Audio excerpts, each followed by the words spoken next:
Good morning, student of class 5th. So, we will continue in chapter 13, Arrival of the British. The battles of Plassey and Buxar. By the decline of the Mughal Empire, many small kingdoms arose, and one of the richest kingdoms was Bengal. The British wanted to capture Bengal. This led to the Battle of Plassey. In 1757, in which the British under the leadership of Robert Clive fought against Siraj-ud-Dowla, the Nawab of Bengal, who was defeated and put to death. This was followed by another battle, the Battle of Buxar in 1764. In this battle, three Indian rulers came together to fight the British and free the territory from the British rule. Mir Qasim, the Nawab of Bengal, Shuja-ud-Dowla, the Nawab of Awadh, and Shah Alam II, the Mughal emperor. The British once again emerged victorious. Thus, Bengal came under the rule of the British. They now captured more and more kingdoms through policies like subsidiary alliance and doctrine of lapse.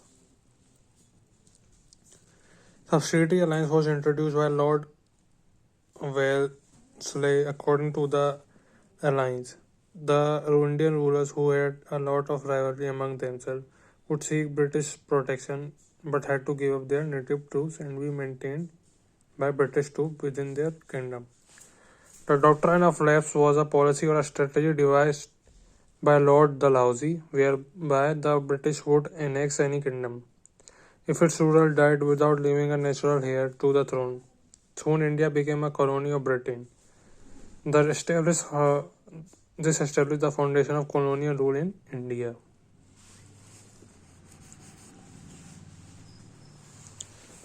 So, student,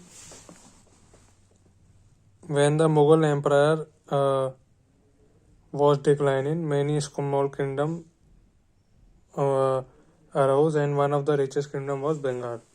So, if the British could take over the Bengal, they may have many kingdoms and could rule India. So this led to the Battle of Plassey in 1757 and Battle of Buxar in 1764. At last, British once again won and captured many more kingdoms and through policies like subsidiary alliance and doctrine of lapse. Subsidiary alliance was introduced by Lord Wellesley, and in this alliance, the Indian ruler could seek British protection but had to give up their native troops and be maintained by British troops within their kingdom. And in the doctrine of lapse, their policies was devised by Lord Dalhousie, whereby the British could annex any kingdom. Annex meaning to take control of a country, region, etc., especially by force, if its ruler died without having a natural heir to the throne. Soon India became a colony of Britain. This established the foundation of colonial rule in India. Discontentment among the Indians. The British introduced some positive changes, the effects of which can be experienced till today. They introduced the railway system to make communication faster. They built wide roads and disconstructed the Grand Trunk Road. Bridges were also constructed over the rivers. The cities were connected through postal and telegraph system, and stamps were used on letters instead of cash payment. In spite of some positive development, there was a discontentment among the Indians. The British exploited Indian economy and treated the Indians badly.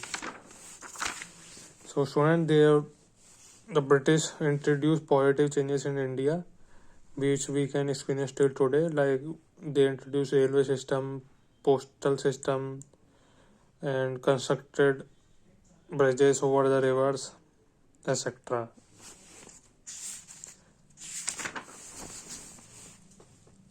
Some reasons for discontentment are given below. The farmers were ill-treated and had to pay heavy taxes. They have to pay taxes even when their crops failed due to natural disaster.